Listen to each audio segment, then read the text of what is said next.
Hey. Hello guys, I see a couple of people here. How are you guys doing? About to start in a moment. A couple of minutes left. I hope we have some people coming. Talk about Shadow of the Dragon Queen. Say something in chat if you can see this, if you can hear me fine. If you have an issue with audio, if the music's too loud, let me know. It's the first time I'm doing this, so bear with me here.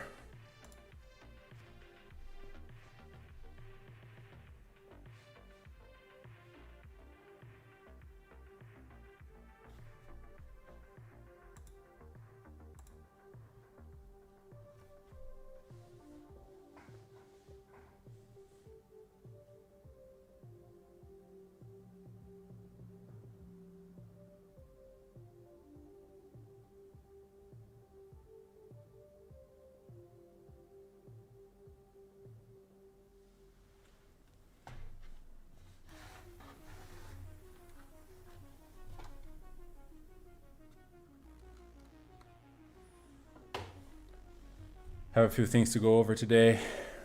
They're all in the chat there. Looks good. All right, Peter. Sorry for the mispronunciation. People over here in Czech Republic call Petr. I'm just getting used to the way they say the names here, but it's Peter, I suppose. Welcome. I hope you can see the little breakdown that I have there on the bottom of the screen, bottom right. Maybe a little small for you guys. I understand that. This is my kind of layout testing for how things are distributed. Doesn't really matter because I'm gonna go over each point talking about it anyway, so you can just watch the stream and you don't have to read. And I can post those the text later for anybody who wants it.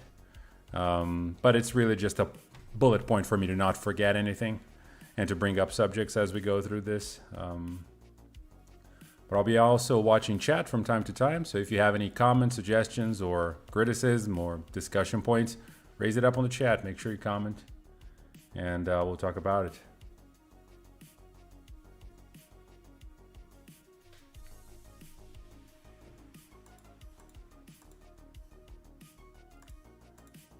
One more minute and we'll start talking.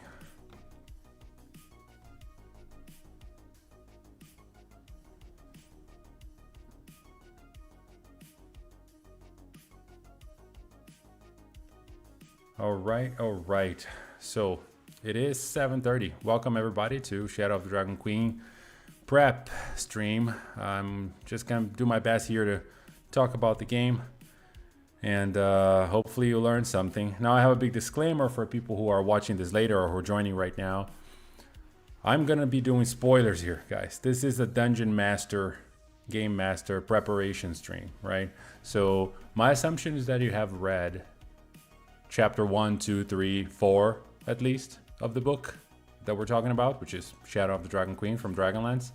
At least up to chapter 4. You have 5, 6, and 7. Those are going to be, talked about in later streams, I'm hoping, if this works. But I'm assuming here that you've read the first chapters and you know exactly, or at least to some extent, what happens in the story. Maybe you're running this game yourself, maybe you're planning to run it. This stream is for everybody. So if you are a player and you are playing this game, or you planning to play this game, I am letting you know right now, do not watch this video or this stream, okay? I'm gonna talk about the villains. I'm gonna mention events that happen further into the story. I'm gonna mention things that are way at the end of the module, right? Because that's is a requirement so I can talk about villains, right? And so if you don't want to get spoiled on that, here's your free pass. Just move on and check this out later when you have played already, right? The video is going to be on YouTube. You can just watch it later. Now, if you are a GM and you're here, let's get into this. So first things, Shadow of the Dragon Queen is, module takes place in Dragonlance, and we have all these villains in the module. And here on the little notepad you can see on the bottom of the screen there, I have highlighted all of the villains in this module. So first is Kensaudi Far Eyes and Ignia, which is her dragon, right? And then you have underneath her is Red Ruin, right? So I would consider Red Ruin some kind of lieutenant from Kensaudi Far Eyes, right? Then you have Balafeyan, and underneath Balafeyan you have Lohazet, right? And then you have Lord Soth, and underneath Lord Soth you have Caradoc, and then at the very end you have Western Kern. I've debated putting that person there. I don't know if it's a she or a he, pronouns, right? But they only show up really at the very end, so they're not really a present villain, but I included just in case. Now, what's the problem in this module? I think this module has a depth problem. And I think part of it is just the nature of how modules are written. They just can't do the page count. You know, they can't increase the page count too much. There's a limit to how much they can put on a single module, so they have to leave a lot of work for us GMs. But I think on the villains, they dropped the ball a little bit. And my opinion on that is mainly because I think players need a face to hate.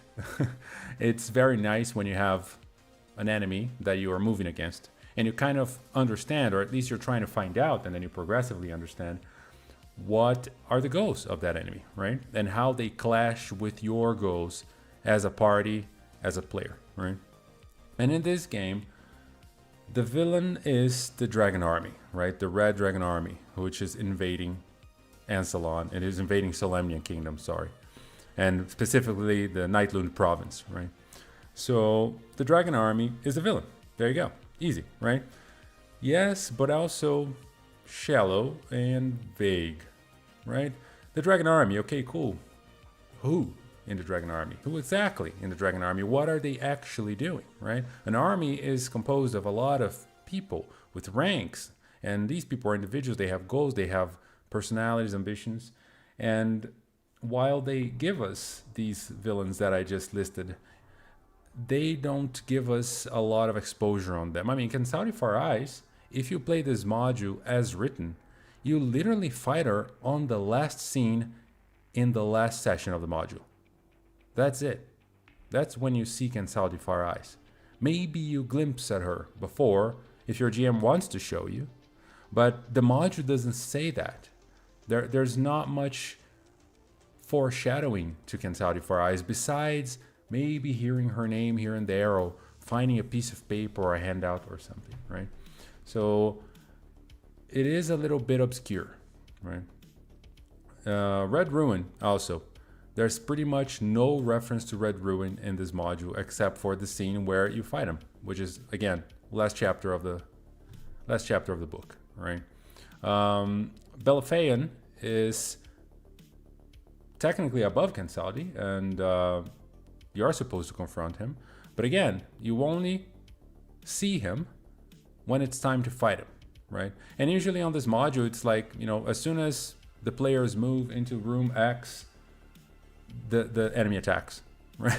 That's usually what's written on the book, right? They move in here, and this guy he presses the button and he attacks, right? That's how you fight Balafeyan, let's say. And that stuff is boring. I think it's shallow, and I think it's like, well, let's just kill this next guy. He's just a boss, right? And it makes everything feels a little bit video gamey if you run it like that. And I think D&D and tabletop RPGs they're more than that, right? They're more than just this video gamey stuff that you defeat and gain loot from and then move on to the next one, right? It's supposed to be a narrative, supposed to be a story. It's supposed to be personal. It's supposed to have stakes, right? And I think you just put the bosses in front of the players and say, kill this thing now.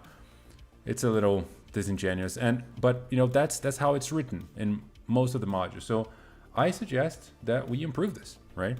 Of course, I can't say specifically on this video everything that you do throughout the module to foreshadow the villains, because that would take the entire video and more, and we're gonna get there, right? But I think the key here is what I'm trying to say. This is a symptom. The fact that the villains aren't foreshadowed, that they aren't mentioned, that they aren't properly introduced in the module, it's kind of a reflection of how the module is shallow overall, right? A lot of the interactions, locations, description of the chapter, they give you a set of events. This happens, then the players come across this, and the players come across that. There's no what ifs. There's no, you know, this is the goal, and the players can choose how to interact with it. There's very little of that. It's usually like the players will do this, and then the enemy will do that, and there you go, right? But what if it doesn't play like that? What if players want to do something different, right? There's always that in RPGs, and the module doesn't account for any of it. But I think as a GM, part of your preparation, part of your prep time is exactly that. Like, what are my players going to ask, right? Fortunately, you're the best person to do that, right? We GMs running the games on our tables, we're the best ones to know how our players behave, what they're going to ask, what they're likely to do, because we know them, right? I mean, ideally we know them. Maybe it's a new group and you're just getting to know each other. But over the sessions as they go and as they play their characters, you're going to be familiarizing yourself with their style and with their choices. And then you're the best one to adapt and to prepare for the outcomes that they're likely to create. And you can never know, but you can try to know a little bit, and you can try to anticipate. So the first thing is Kensal Far Ice and Ignia. I've seen this in multiple places, depicted in multiple ways. So I've seen this on Reddit, and I've seen this on Discord servers. Put Kensal Far Ice in the Vogler invasion. Do not leave Kensal Far Ice outside of the Vogler invasion. Now, what I'm saying is not shove her and Ignia into the party and kill them, right? Because obviously, the Vogler invasion, the players are like level 3.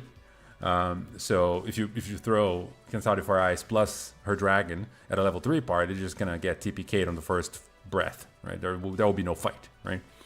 But what I'm saying here is use her narratively, tie her to the tragedy of Vogler, to the invasion, to the burning, right? So, you know, if you're using Warriors of Kryn, you might have a battle, right? A lot of GMs, when they get to the end of the Vogler invasion, there's a battle between the forces of Vogler and all of these mercenaries from Cudgel and the players, right? Against the lieutenants and groups of the Dragon Army who are approaching Vogler. And essentially the goal there is to kind of hold off on the forces of the Dragon Army, so that the farmers and everybody and all of the people who live around Vogler can get to Vogler and get on the boats and leave before it burns, right? So I have ran this battle. I don't have the Wars of Kryn game, and I haven't converted it to online in any meaningful way, but I have used MCDM's strongholds, Warriors and Kingdoms and Strongholds. I've used those rules to run a small skirmish or a small battle between the players controlling units and Vogler forces versus the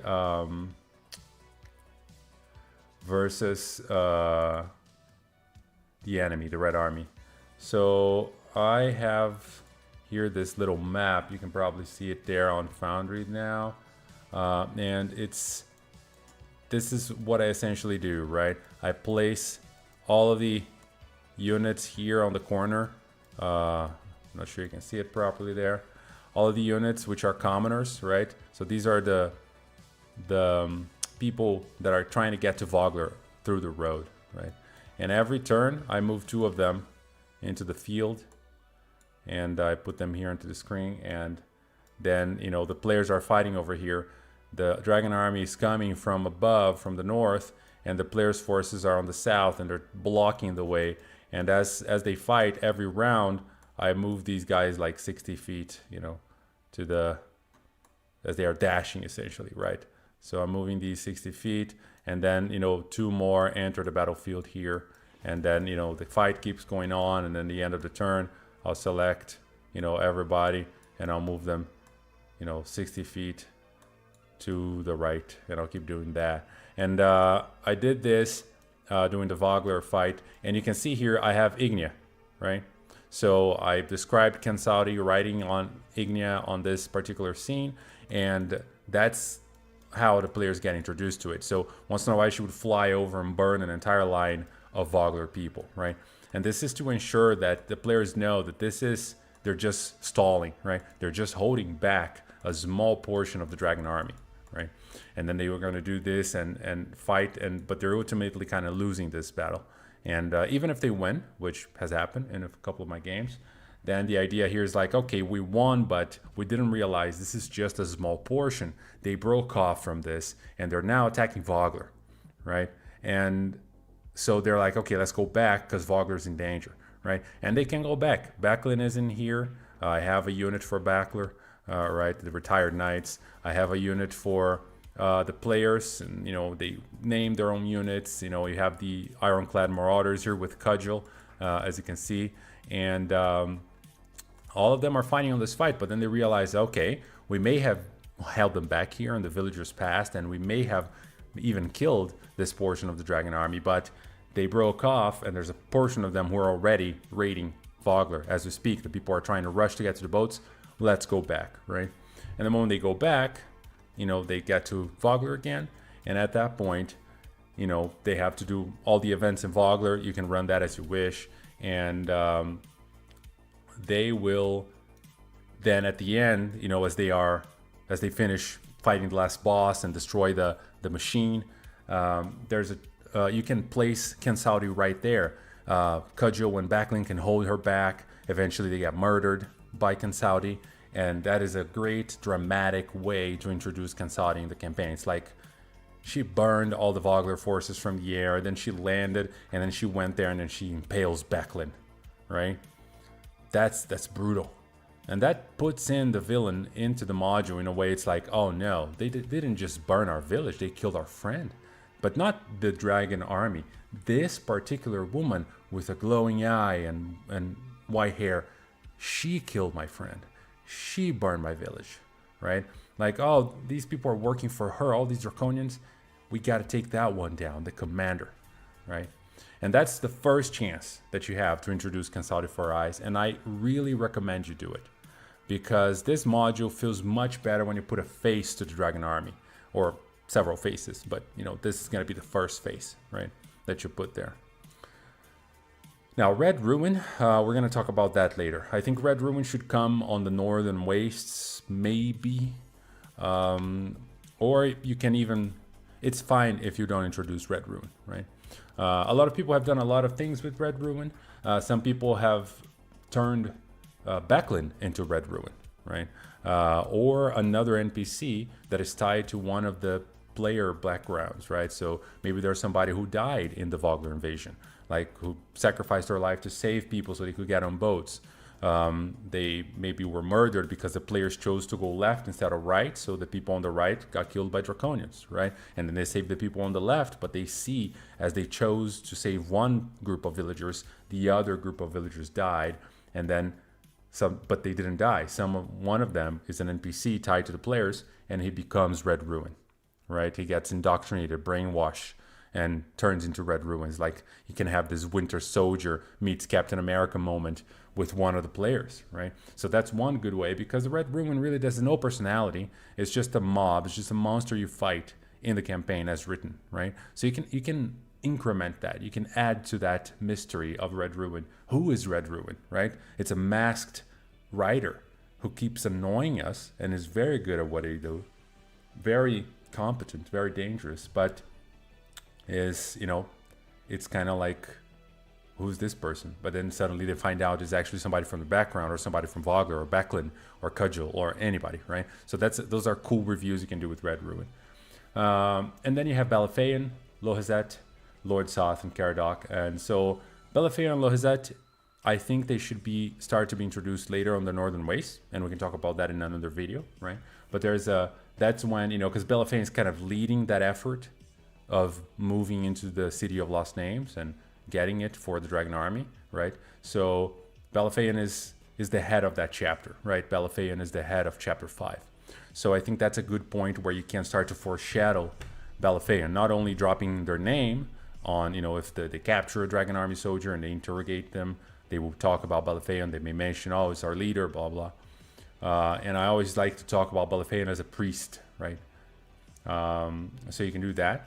And then the same with Lohazet. You can make Lohazet more important in the campaign by tying Lohazet to one of the PCs, right? So maybe there's a wizard PC, maybe they had a fallout with Lohazet in the past, and now Lohazet has been exiled, and then when the Dragon Army shows, he quickly, allies with the Dragon Army, so he has this traitor vibe to him, right? And he's part of the past of one of your PCs.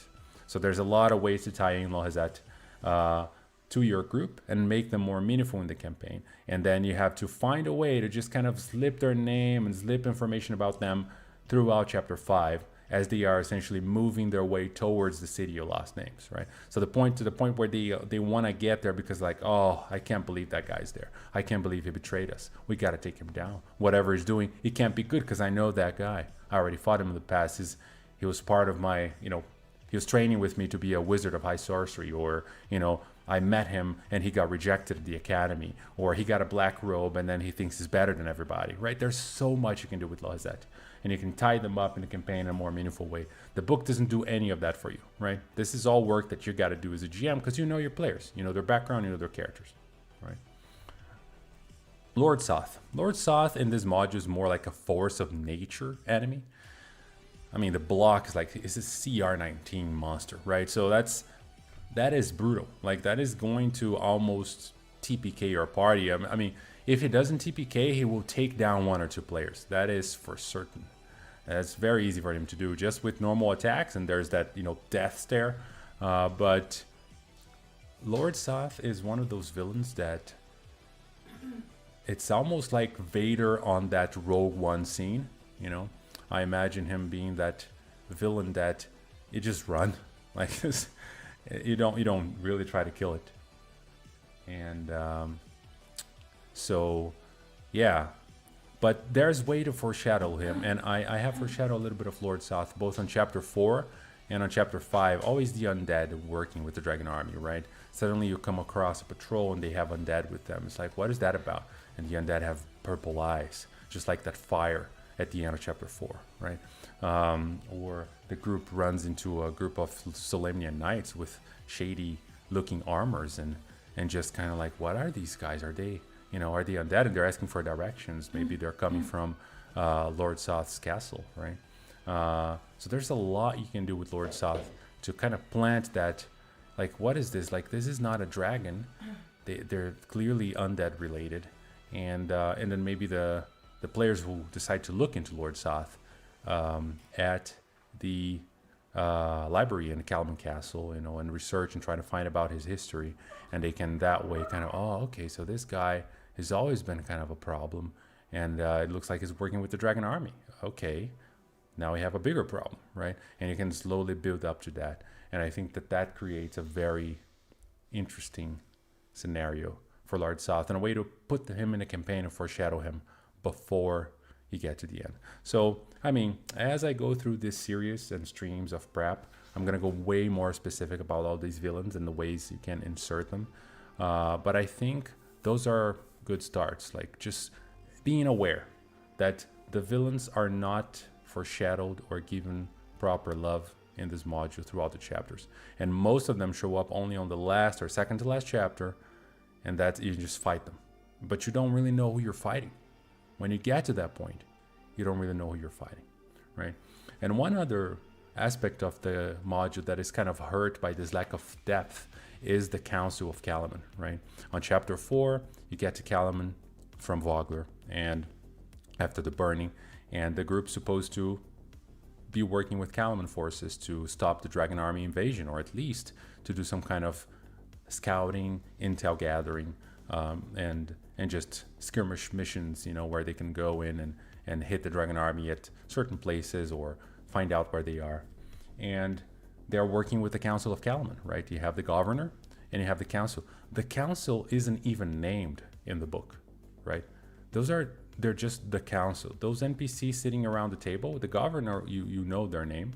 We have here, let me open the chapter 4 Calaman Castle here. There you go. So here in the Calaman Castle, we have Governor Kalaf Miat, right? But then all of these council people who are sitting on the table around him, I'm going to make them visible here so it's a little easier for people to see. All of these council people sitting on the table, like, they have no names, they have no faces. There's no description of them in the module. It's this weird, abstract, yeah, there's a council. I mean, there's some people, right? But who are they, right? And I think you have a gigantic opportunity here to increment chapter 4 incredibly by simply adding council members, right? You don't have to add all of them, but maybe 2, 3, 4, right? One of them is the tradesman, like the trading guild guy, and the other one is about defenses. The other one's about resources. The other one is the espionage council person, right? Like that guy from the bald guy from Game of Thrones, right? Who has his birds all over the city and he knows everything that happens. And, so there's a councilwoman or councilman that manages the espionage of Calaman, the intel gathering aspect of the city, right? You can do so much here. You can have side quests. You can have these council people be tied to nobles in your party, right? So if you have a noble PC or somebody who's like, maybe they're the son or they are a protege or associated to these council people in some way, right? There's a lot you can do here, but the module really doesn't give you anything. So what happens is at the end of chapter 4, there's a massacre, the council dies, and it doesn't mean anything. Like if you ran the module as written, you get to this point and it's like, yeah, I mean, we talked to them once when we arrived in Calaman, maybe a second time later, right? During a mission briefing or something. And that's about it. Like it's only the governor talking. Or Marshal Vendry, right? So you have also Marshal Vendry here, which I'm going to place her token here. So you have Marshal Vendry, and also she has no art, right? And so all the talking happens with those two NPCs, Governor Kalaf Miat and Marshal Vendry, right? But it doesn't really happen in depth, right? So there's a chance here for improvement. So this is another symptom of, like I said, like the shallowness of the module, right? The villains are harmed, this is harmed. But these are things that are easy to fix, right? So throughout this series, I'm hoping it's a series. I'm gonna try to do this weekly. We're gonna discuss all these details, how to insert these people here, what kind of quest they can give the party so that they can, really feel tied to the world and really kind of understand, feel like they're fighting the dragon army, like they're an important part of this resistance of this native forces. Like, no, this is our land. You're not going to conquer it, right? And this is important because when they lose, when the massacre happens, it will mean something for the players, right? It's something that's like, oh my God, they killed the council. I was talking to this guy just yesterday, like now who's going to run the spies? Who's going to run trading? We're going to have to get new people here, right? This is going to be a major blow to the city, right? But if you run this as it's written in the module, that's not the impression it's gonna get. Yeah, okay, they kill some NPCs. Who cares? And maybe they'll feel for the governor, but everybody else is gonna be like, I never even talked to these guys. Like they're just kind of faces standing, right? So, yeah, there's that. So now I think it's time for us to go a little bit on how to begin this campaign, right? So we talked about some of the quote-unquote problems in general in this module that we're going to be hopefully fixing as we talk about preparation of Shadow of the Dragon Queen. But how exactly can we set the stage for this campaign? And this is before even session 1, right? This is session 0 stuff. This is talking to the players, right? So I'm going to change the layout really quick here so you guys can see the screen a little better. I'm going to go back to my lobby. So I think one way to do it is to have the players on the road, right? I think the module tells you that, they read the letter, right? The letter from Becklin telling about Ispin's funeral, and they just have to gather and go to Ispin's funeral. And that's it. That's how they meet, right? And then you have a few preludes that are suggested in the book, which are supposed to happen before they arrive in Vogler, right? Now, the module itself, it doesn't give you any specific order on these preludes and anything like that. But I think even before you get to the preludes, it's very important to set the stage right, because they spend about 18 to 20 pages in the beginning of this module just talking about Kryn's lore, right? So they're talking to us about the world, the gods, the moon, the lore, the history of Kryn, right? Which is awesome. It's great that they do that. But not only it's not too much, 20 pages, not a lot, right? Later in the module, when the story begins and the players are introduced, there is very little to emphasize that. Like the elements of Kryn that are unique to Kryn, like the 3 moons, the 7 gods of each tendency, right? You have 7 good, 7 evil, 7 neutral, right? this mechanic that all magic comes from the three moons, which are also gods, one evil, one good, one neutral. The uniqueness of Kryn's history and this period of time, the War of the Lance, which is where this module takes place, it is not properly highlighted. When you are reading the module, chapters 3, 4, 5, 6, and 7, you could almost swap it for Forgotten Realms and not notice, right? The story could happen almost anywhere.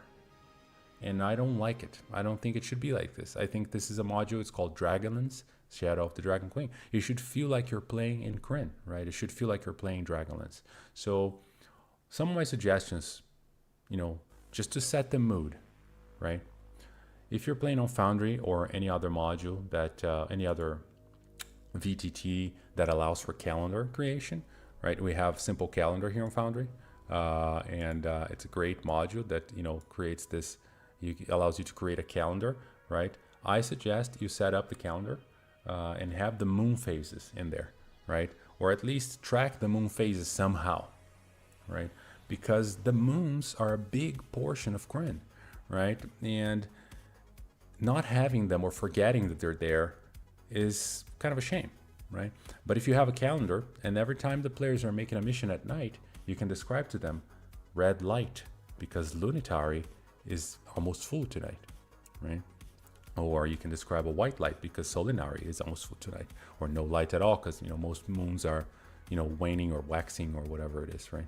So you can talk about the phase of the moon. You can make it influence casters, right? I don't suggest any mechanics here.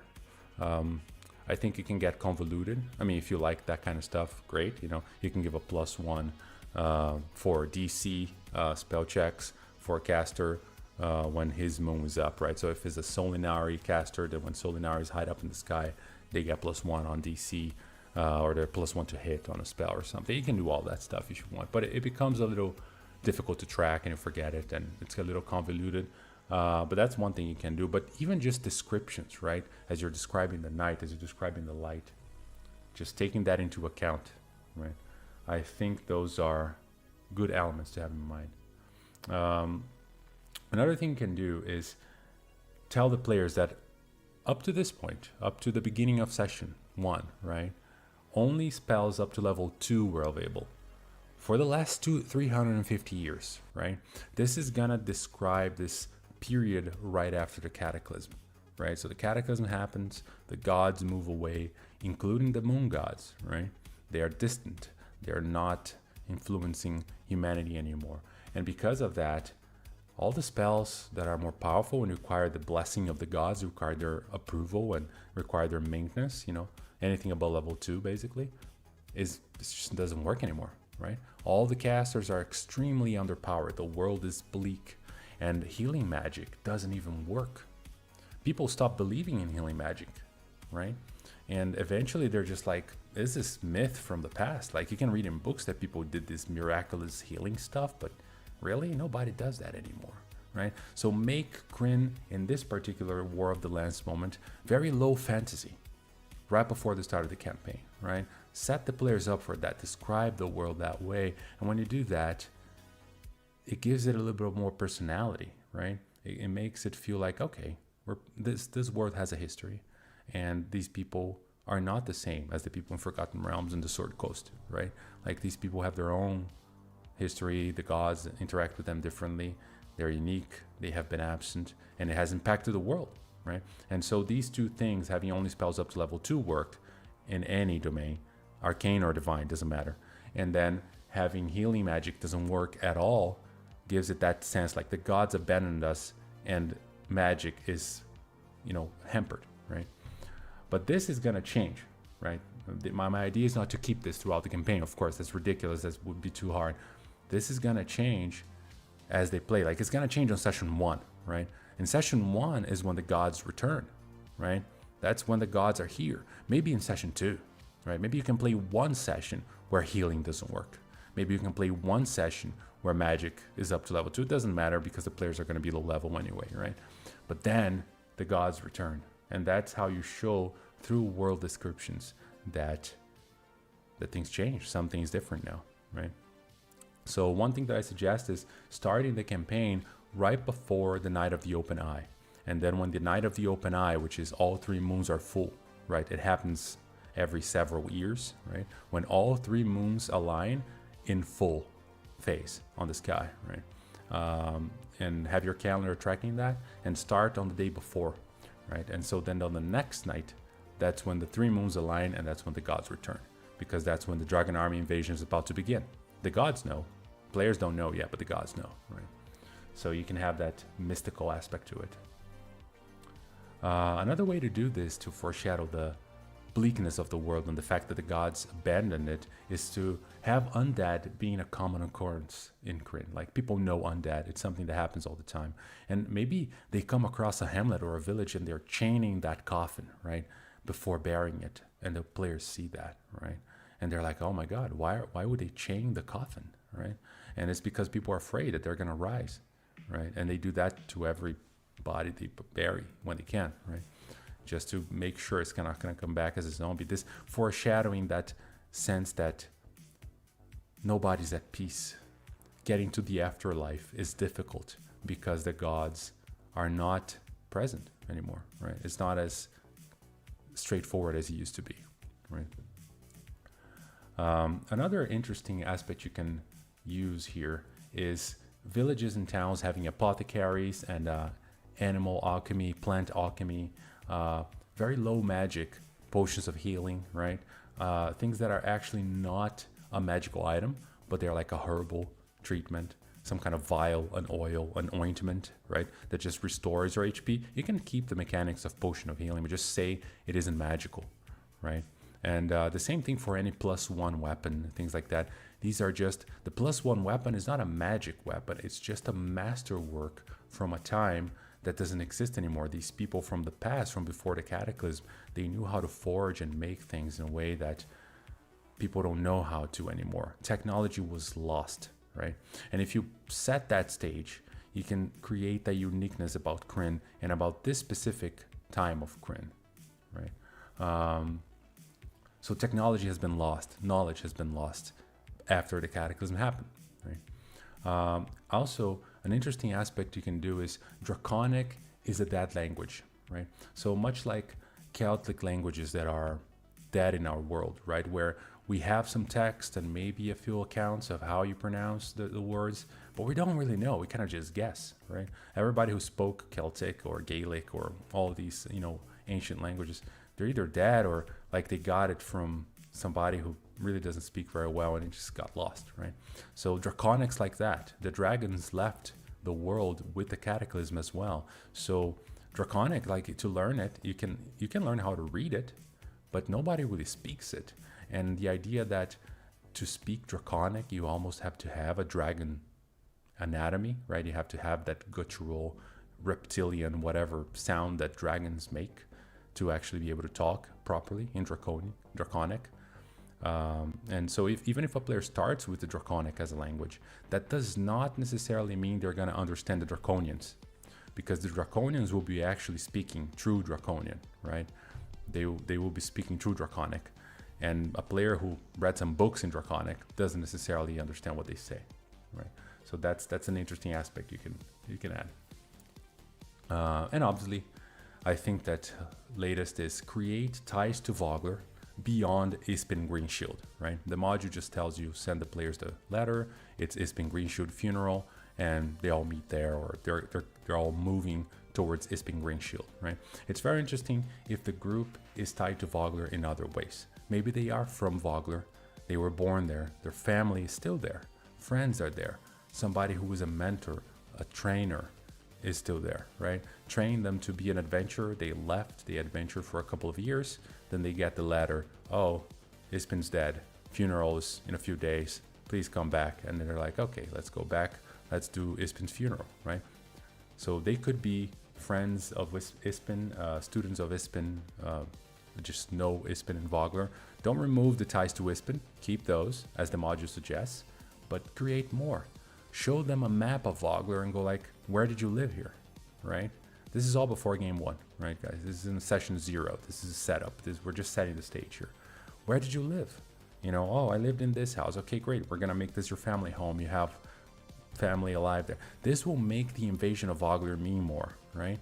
They're gonna want to help these people more. It's like, my family lives here. I'm not gonna leave them to die, right? I'm gonna help. I'm not just gonna bolt and run. I'm gonna try to evacuate these people on the boats, right? All of that becomes more and more relevant, especially if you make Draconians kill them at some point, or can Saudi Fire Eyes right in front of them, right?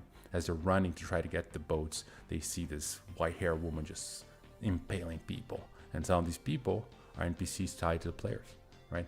Make it impactful, make it hurt, make it meaningful, right? So tie people to Vogler in different ways, and that is very important. Okay, now talking a little bit about preludes, we have here several of them. Now these preludes, they are not mandatory. I think the only one that is really you have to run is Scales of War, right? So Scales of War over here. So this is the one where, you know, the PCs come upon the carriage that has been attacked of Solemnian Knights, right? They were bringing goods to Vogler. They were about to join the festival.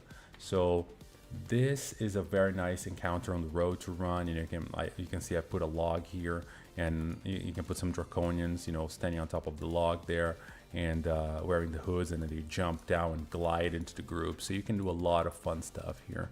By the way, if you want these maps, I'll leave some links in the description for my maps, and you can check it out on my Patreon page. These are all, I made those, and I suggest you have some kind of map to use on these fights.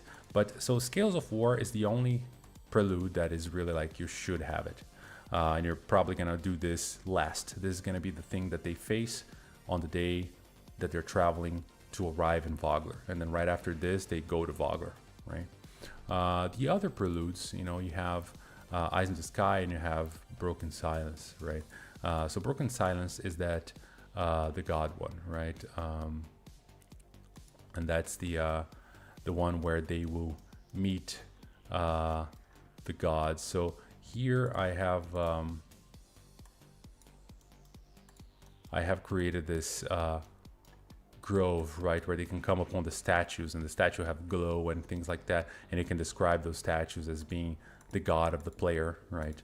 And essentially the god giving them a mission. Hey, I'm back, but it's not just me. The Dragon Queen is back. The threat of the dragon army is about to swarm the land. You're gonna be my champion. You're gonna do my thing, right? This, if it's a paladin, for example, or a cleric, that is a great prelude to have. Unfortunately, I didn't have those characters in my module, and I think this is another way that you can give this campaign personality. Oh, I see Luca. Ciao, Luca. Italian. Welcome. So yeah, this is another way to add personality to this world, where you have the gods directly talk to the PCs, right? This is a world, Dragonlance world, the Kryn world is a world where the gods are present, right? They show up, right? They're running the thing. So it's very nice to have a specific thing. But then the good thing about this Broken Silence prelude, it's kind of a dream sequence, right? It's a vision in a sense, right? So you don't have to place this thing anywhere in the world. They're gonna go to sleep, they wake up, they find trails of their things taken into the forest, they follow the trail, they end up in this area with the statues and everything, right? So here I have, you know, placed the trails and everything. I'm gonna give this character a torch so we can see things here. So, you know, they're gonna be following, oh, there's a bag, oh, there's some stuff, you know, and they're gonna be, oh, there's another pouch over here, right? And they're gonna be following all these things, and oh, look, a horn and a water skin and some cloth. And so they're gonna come from their camp here all the way until they reach the grove, and they go into this temple, and they can see the statue of the gods on the left or the right. You can, you know, if you're doing this for more than one player, you can have all of the statue light up. You can go crazy with this thing. But the idea here is that it's foreshadowing, like healing is back, spells are back, right? The gods are back. right? So this is a great prelude, and the good thing about this prelude is you can insert at any point. You don't have to do this as a prelude. You don't have to do this at the very beginning of the campaign. This could happen if a player gets knocked out, right?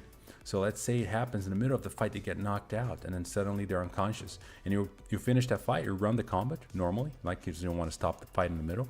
But then at the end of the fight, you're like, remember that when you were unconscious, even if they got healed back up, right? That's fine.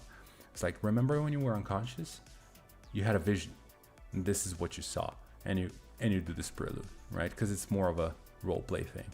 You don't even have to use a map, but sometimes the map helps visualize things. And this is a great prelude to have. You can have it later. You can have it happen after the Vogler invasion. That's totally fine. Just as long as there's a moment when it's like a come to Jesus moment, right? When the player sleeps or gets knocked unconscious or almost dies or has a critical important moment in the life, just shove that thing in there, right? Put the prelude, Broken Sky, and broken silence, sorry, and have them experience that. And it's a great way to kind of use this prelude. And then the other prelude that I always use is the Eyes in the Sky, which is the prelude that happens at the barb, right? The barb is this. Oops, I have a exclamation point here. I have a missing tile. Got to fix that later. Is a prelude that happened in that tower, right? And here, this is why I advised in the beginning to set this in the night of the open eye, right? Which is that night when all three moons align in a full moon. Because when the characters hit the barb, that's when the night of the open eye happens, right? So this is an important occasion, right? This is an eclipse of sorts, the alignment of the moons. It happens every several decades, right? And so people who still hold up those traditions of worshiping the moon gods because of their magic, they might be coming here and bringing offerings and placing Solinari and Lunitari offerings. Maybe Nuitari, I don't know if there's some evil people out there who would worship Nuitari. Maybe you can spin that in a different way, but at least for the other two moons, right? The neutral and the good one. People are going to be coming here, leaving offerings at the tower. They remember, maybe they don't even know why anymore. It's been 350 years. They're just doing this thing because, oh yeah, it's an important night of the open eye and you don't want to anger the gods. So you come here and you make an offering and you say a prayer and you move on with life, right? So you can have some pilgrimages, pilgrims that are arriving here with their offerings and they're putting their stuff there. They don't need to be here to do their test of high sorcery. They might not be casters at all. They're just coming here out of tradition and respect for the gods, right? And I usually like to place here these two NPCs that I made. I grabbed the art from the internet and I put them here, Celeste and Hassan. And they are kind of camping. They have a little tent here on the top left, as you can see there, and they're camping in this in this area here next to the barb. And I like to play them as aspects of the gods. So Celeste is Solinari, the white moon, right? And Hassan is Habakkuk, right? The god of nature. And they're kind of hanging out here.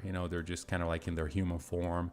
They just came back and Habakkuk's happy. He's making some fish, he's just like, oh, this is awesome. There's a fire here. That's the tile that I deleted. Let me place a new one here.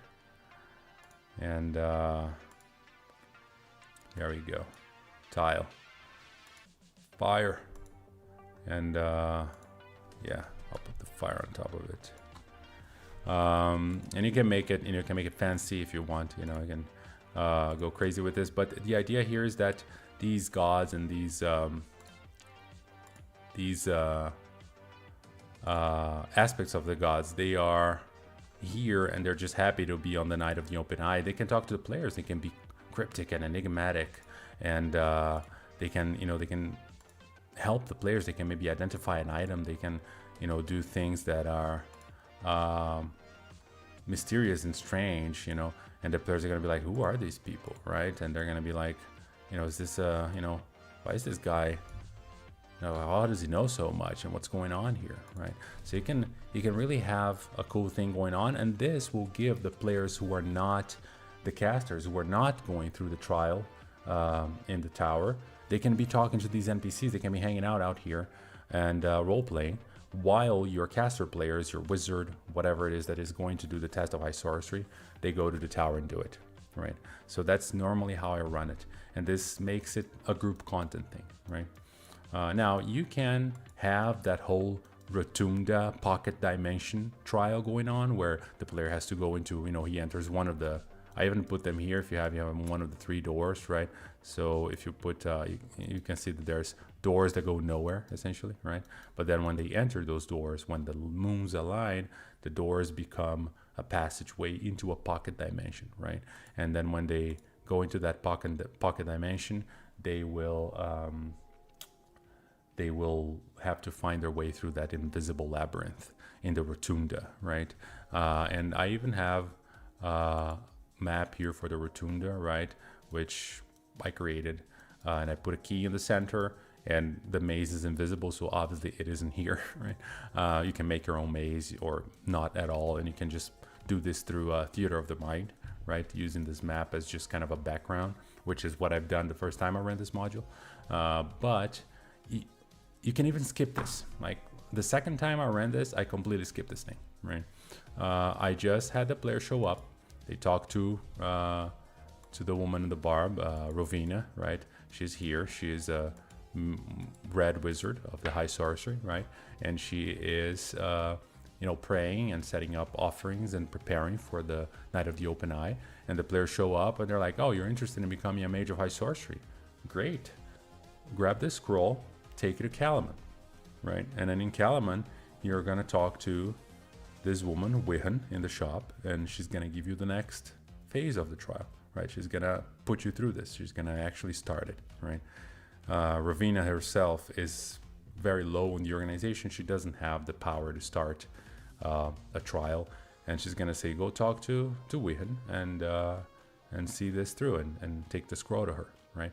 And then you can use that thing where if the players open it, it changes the result of everything, and you can have your own trial done your own way. You can run this as written, but this is a prelude that I always run. I put the barb somewhere on the way as the players are going to Vogler, and they run into this thing, right? And I also like to introduce my own prelude, right?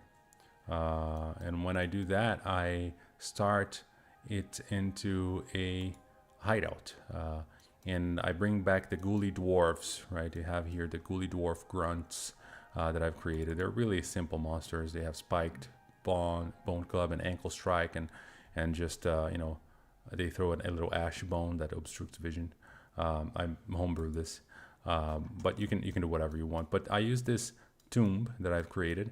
I call it the Solemnian tomb, and essentially this is kind of like the players come here because these ghouly dwarfs stole the grain from a nearby village, and they need that grain to plant the harvest of the next year. If they don't have the seeds, they're gonna starve because they can't plant, they can't harvest, there's no food. They're gonna have to leave their land, right? These guys didn't stole just some grain that was sitting around in their barns. They stole the grain that they need to plant this year, and spring is here. It's 2 weeks away, and so it's about time they plant it. So they need this grain. So the players are coming here. Okay, let's take care of this. And these ghouly dwarfs, they don't know about it. They just wanted some food, right? They stole it, and so the players can negotiate with them if they're merciful enough. A lot of the players would just wreck and just run over them.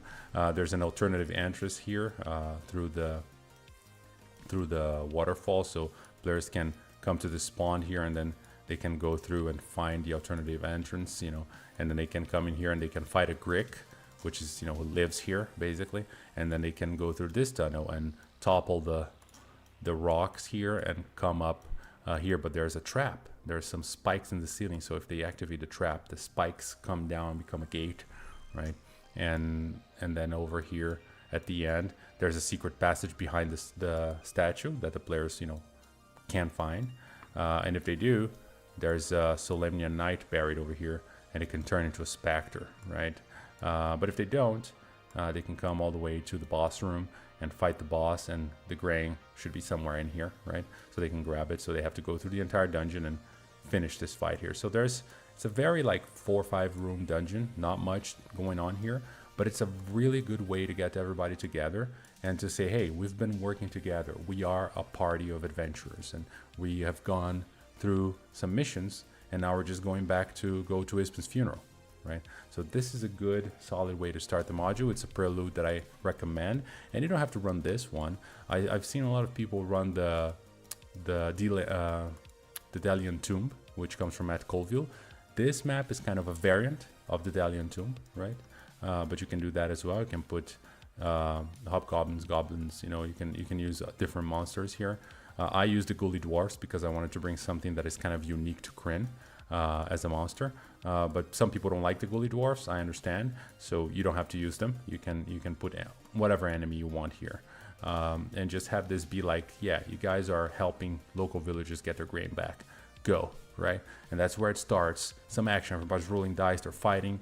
They're exploring. You can dump some lore about Lord Soth at the end there, you know, where the Solemnian Knight is buried. Maybe there will be like a mosaic that shows the story of Lord Soth, right? There's a lot you can do with this thing and kind of start foreshadowing the elements of the campaign, right? And fighting a specter, showing that the undeads are a common occurrence, kind of setting the mood. All the things I talked before, this custom prelude, it helps accomplish that, right?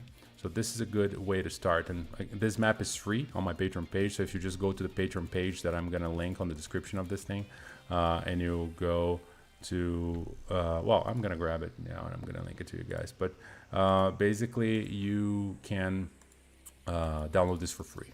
I just put it up there. There's other free maps, but this is one of them. And so, yeah, this is a nice prelude that I like to introduce, and I always begin my campaign here. And if people meet in a tavern, they give the grains to the villagers, they move on, they hit the barb.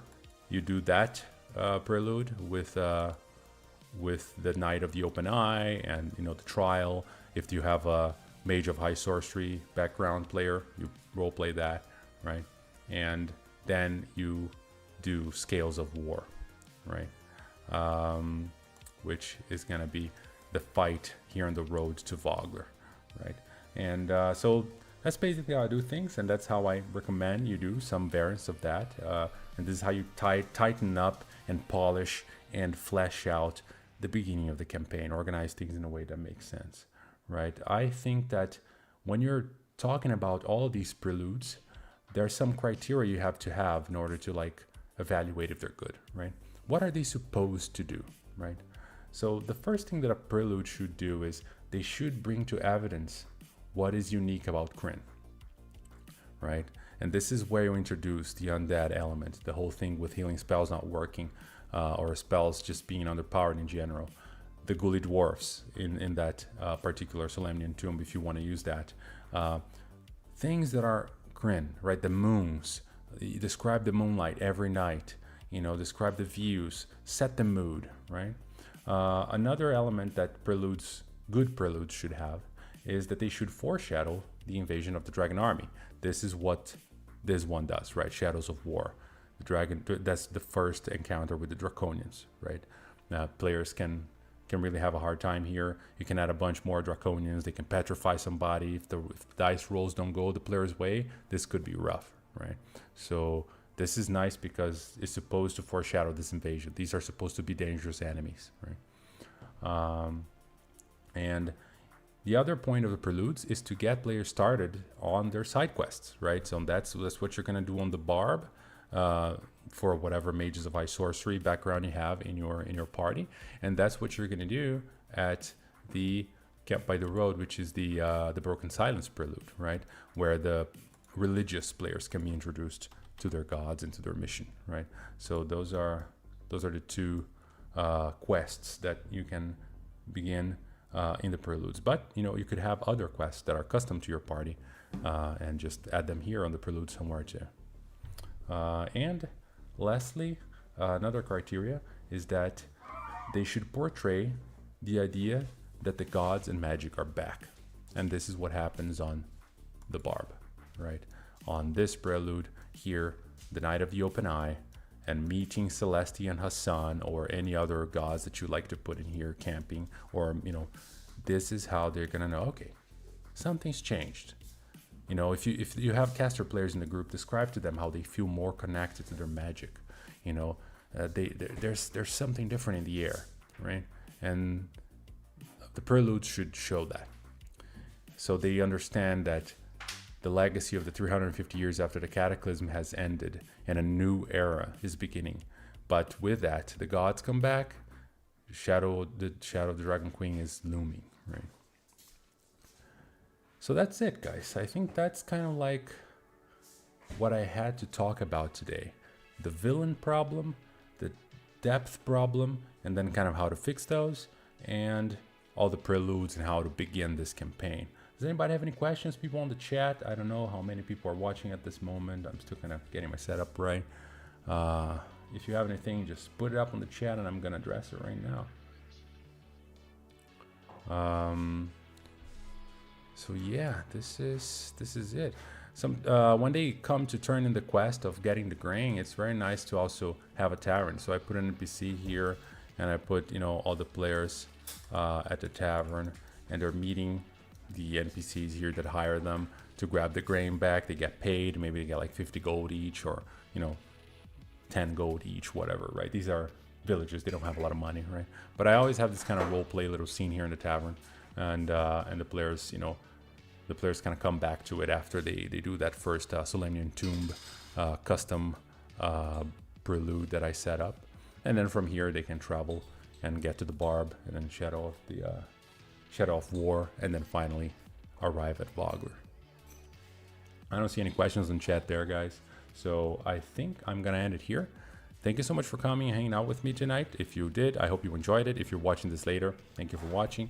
And I'm gonna make more of these in the future. We're gonna talk about Vogler, we're gonna talk about the invasion, and we're gonna talk about all of those things. And again, if you need any of these maps that have been showcased here tonight, those are my maps. I make them on my Patreon. It's Carlos Pro Maps. I'm gonna leave the link in the description of the video, and you guys are free to take a look and ask me any questions you have on the comments, and I'll be watching.